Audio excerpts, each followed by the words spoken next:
Welcome to the fourth episode of Frequently Asked Questions. Yung question, saan man gandang mag-honeymoon? Okay. Siyempre, number one pa din yung kasali sa Seven Wonders of the World, di ba? Palawan. Siyempre, niregalo sa atin yan. Amiga Palawan with island hopping, all expenses. Tapos, kasama din natin yung nagregalo si Tita Cecil at saka si Tito Rico. After ng kasal natin yan. Next, syempre, sa malamig. Baguio. Baguio. The Panagbenga Festival. Festival. Ang year yun. 2015. 2015, So, after yun, grabe ang panagbenga dyan. Na-experience namin, sobrang daming tao mula terminal, fully booked lahat ng mga hotels. Nag-away kami, maghanap ng hotels. Ang sabi sa amin ng taxi driver, huwag kayong mag-away. Sabi sa Ilocano, Nag-Ilocano walang ba? makitang mga hotel. Grabe yan. Ano pangalan ng hotel? Hindi, ano yun? Supreme Hotel. Supreme Diyan Hotel. kami nag-check-in. Supreme Hotel. Hotel Baguio. Baguio. Yung mga activities na pwedeng gawin dyan, hindi natin nagawa. Sa sobrang daming tao. Pero pwede kayong pumunta sa... Masyal lang kami sa mall. Naghanap kami ng mga restaurant na mga kainan sa gabi. Ano yung kinainan natin na restaurant? Nakalimutan ko na maliit lang siya pero masarap ang mga foods dyan. May mga budget meal din ng mga restaurant dyan. Sa gabi, night market, ukay-ukay, madami dyan sa Baguio. Siyempre, number 3, malamig pa din. Tagaytay. Tagaytay. Oo. Kailan balik namin dyan sa Tagaytay. Mga activities dyan sa People's Park, Sky Ranch. Sky Ranch. Sa gabi maganda sa Sky Ranch. So, tinutuloy kasi namin, malapit lang ang Sky Ranch, walking distance lang, mag-vlog ka sa gabi. Napakaganda ng Wind Residences. Tapos, tapat lang niya ng... Tapos mga kainan, Cheers marami Grill, dyan. Leslie. Sa shoutout sa Lawa Cafe, napakaganda dyan. Lawa Cafe, Pupusina. ang sarap ng pagkain dyan. Oo. Pag mag-unwind ka lang, chill lang. Siyempre. Saka sa Kupusina, dyan kami kumain, nagkape, grabe ang sarap ng kape nyo, hindi ako pinatulog. Pati lahat na narinig mo dahil sa tapang mo. Nag-hallucinate. Nag-hallucinate. Hindi ako Rinig makatulog na rinig talaga. na yung mga big bike. Siyempre, kunwari Starbucks. Pero yung mga tasa from Starbucks talaga. Ano tong sa'yo? Choco datas ng Birch Tree. Same sila. So sa akin, Coffee Cup Brown. Angel's Burger. Anong bakery ba yan? May crinkles tayo ngayon, cookies, and parang cheese bread yun eh. Sa tapat ng San Gregorio Elementary School. Yung bake shop dun na laging sold out. Tikman natin kami ng Oo, crinkles. crinkles. Yeah. Uy, pinili mo. Pinili talaga yung Angel's Burger. Mm. Sige, subukan ko yung cheese bread.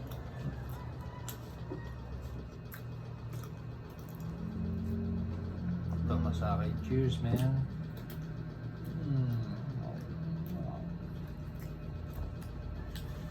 Siyempre, pagkasali yung special guest, kailangan may naka-ready na food. Okay. Konting commercial.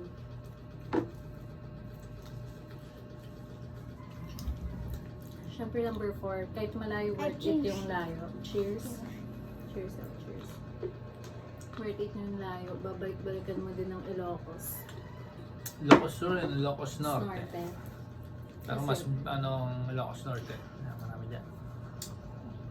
Nag-stay Ganda tayo ng- dyan sa Balay ni Gian. Ikaw yung naghanap. Balay ni Gian, Francian. Ganda yan. Malapit lang yan sa Calle Crisologo. Walking distance lang dyan sa Calle Crisologo. Pwede kayo mamasyal, maglakad sa gabi. Nandiyan ang dancing fountain. At sa gabi, napakaganda niya. Oo nga, nanonood pala tayo. Every weekend yan, dyan sa may Bigan. Calle Crisologo niya. Nakabutan natin. Tapos, dyan din yung Malacanang of the North. Malacanang of the Malacanang of the North, North. Power Church. Norte ang Kapurpurawan, Rock Formation, Pagudpud. Nagpunta ba tayo dito? Yun yung first time. Yung ano pa, yung zoo Ay. ni ano, okay na yun. Yung zoo ni Baluarte. Baluarte ni Locos Sur naman yan. Dito lang sa bungod yan. Baluarte ni Chavit Sinasan. Mm. Yung first kanta natin doon, free pa yung mga ano yun, tiger ba? Tiger, zebra. Kaya lang yung second kwento na nung kasama na sila mami, yun na yung may bayad na per, Person. hindi yung per person tsaka animals na gusto mo makita. Wala yung pangalawang beses Pero na nakita pa natin leopard. Leopard. Kainan din sa zebra. labas dyan. Sinanglaw. Daming sinanglaw dyan. Ay, nag-ano tayo? Natikman namin sinanglaw dyan. Vegan ano yung Vegan empanada. empanada. Oo, nag-uwi din tayo. Vegan bagnet. Babalik-balikan mo din talaga yan. And then, Sa yung isang anniversary natin honeymoon sa Belmont. Pag gusto niyo naman ng city view, kasi syempre from the province kami, minsan masaya din na gumala sa city. Belmont Hotel. Belmont Hotel. Ayan, sa Malapit mga- siya sa Resorts World, Marriott, and then madali lang din umuwi. Accessible sa lahat.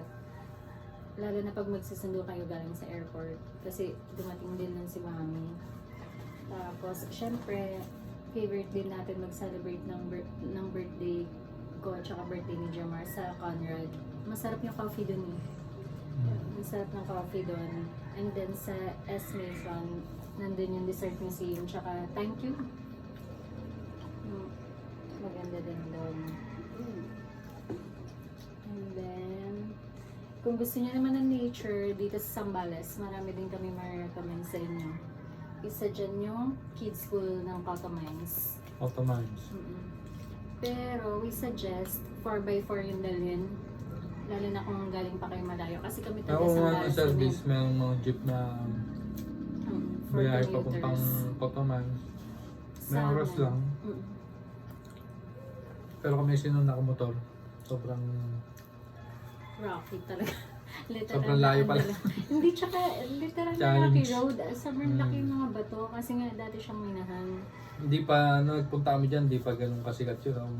Pasikat pa lang kasi pinuntahan namin yung Happy Sunshine Camp pa yan. Movie nila Pia Wurtzbach tsaka ni Gerald Anderson yun. So naging open yung pwedeng puntahan. Yun yung first time na hindi pa siya ganun kailan. Hindi mo kailangan pumunta pa ng munisipyo ng Masinloc para register sa ano. Pero ngayon ganun na eh. Dumirect kami nun sa Koto eh. Doon kami parang nagbayad ng entrance. Oh. Tapos yung binayaran natin, good for 10, no? Kaya tinatanong talaga kami, sigurado kayo na dalawa lang kayo. Tapos yung mga kami use 40, no? Antibay. May mga kasabay naman kayo pumunta. May kasalubong pa, GMA. Sa, Layo ano, talaga. Tinatanong kung malayo pa. Mm, Akala, wala sobrang pa sa layo. gitna. Nung Naligo lang nasalubong- kami, uwi na agad. Nag-away din. Nag-away din Nag-away. kasi yung daming chicks eh. Nag-away din. Bago umuwi. Hindi kasi ano, pag gusto niyo mag-overnight, okay lang naman. Ako kasi Walang may pasok ako kuryente, walang kinabukasan. signal na. Oo, kailangan na natin umuwi kasi may pasok ako kinabukasan noon. Kagagaling ko sa work eh, tapos dumiretso, off ko pala, tapos dumiretso tayo doon. Kasi napanood nga namin sa movie. Pero worth it yun. Kasi ano, kahit malayo tsaka rocky road, sobrang linis ng tubig. Isa sa mga pinakamalinis na tubig na napuntahan natin yun na nature. Crystal clear Crystal talaga. clear. Oo. Tapos kung gusto niyo ulit ng camping, kung mahilig kayo sa nature, na-try din namin ang Lake Mapanepe ng San Marcelino Zambales. Binike lang namin yun. 5. Nag-bike lang kami papuntang Lake Mapanuepe. So, May nasalubong tayo nahihirapan na San nakabalik. Antonio to San Marcelino, isang taon lang naman pero bike ginamit namin. Tayo kasi taga dito. Pero kung malayo sila, 4x4 pa din. Kasi yung nasalubong naming van, nasadsad siya sa tubig eh. Kasi may mga Lahat siya tubig. to O mga lawa. na dadaanan. May mga naliligo na kalabaw, baka. Tapos, hindi man ako magaling mag-bike. So, nasa semplang sa yung yung mga memorable na simplang-simplang. Pero hindi kayo pwede maligo dun kasi nandun located yung simbahan na lumubog. Anong tawag dun?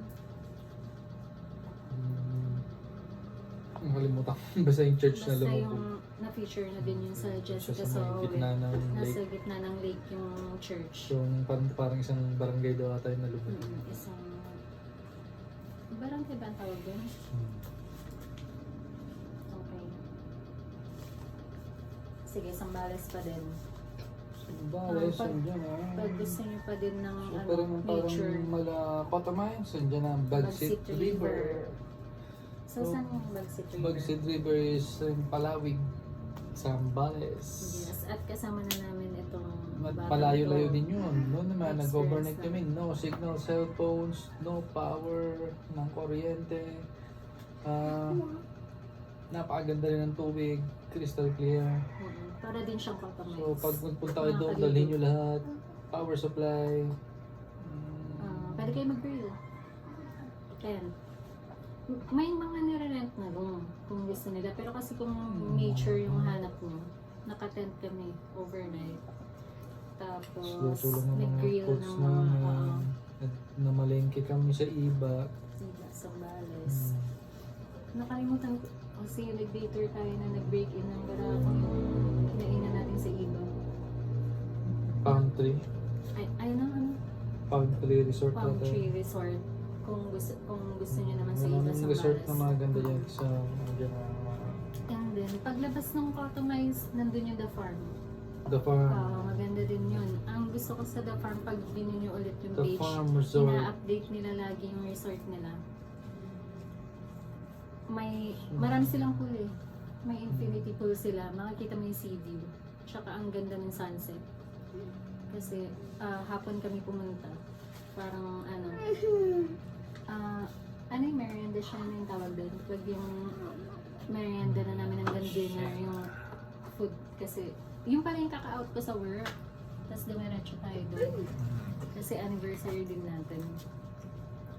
Tapos, meron yung galing tayo ng Apo-Apang tsaka Paumbato sa Botolan. Dumaan tayo ng Rama Beach. Beach Resort. Maganda din yun sa Botolan. Sea view din. Meron din second floor na pakainan kayo. Nag-pizza tayo doon. Kapag napadaan kayo ng Botolan. Siyempre yung sa Botolan din. Sundowners. Yan. C&J Sunset View Resort. Maganda din yan. Puro sea view yan. Tsaka magaganda yung sunset tsaka sunrise. Puro day tour naman kami dyan. Nag-celebrate lang din kami. Birthday tsaka anniversary. Tapos, syempre pag gusto nyo na mas malapit na galing sa Manila, nandyan ang Inflatable Island ng Olongapo City. Sa may Barreto. Ay. Hindi, alam ka pa daw siya. Ano po ba?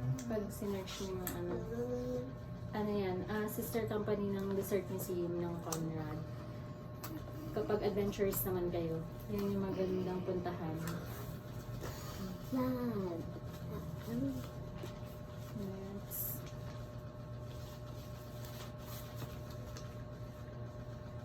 Sige, mag-recommend din ako ng iba sa SBM Inc.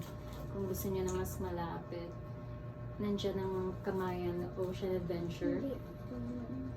May mga dolphin doon, kaya maganda din mag-check-in doon. Kasi may activity para din sa anak niyo kung isasama niyo siya. And then, dito na mismo sa hometown namin, ito yung mga recommendation. Barangay Pundakit. Diyan ang ang sikat sa San Antonio, Zambales ay yung mga islands ng Anlawangin, Nagsasa, Silangin, Capones, Camara. Ayan. Mga tourist spot dito sa San Antonio, Zambales. Plus, magagandang beach resort. Siyempre. Ang Capones Vista. kang kaunahan ng Villa Sorrento.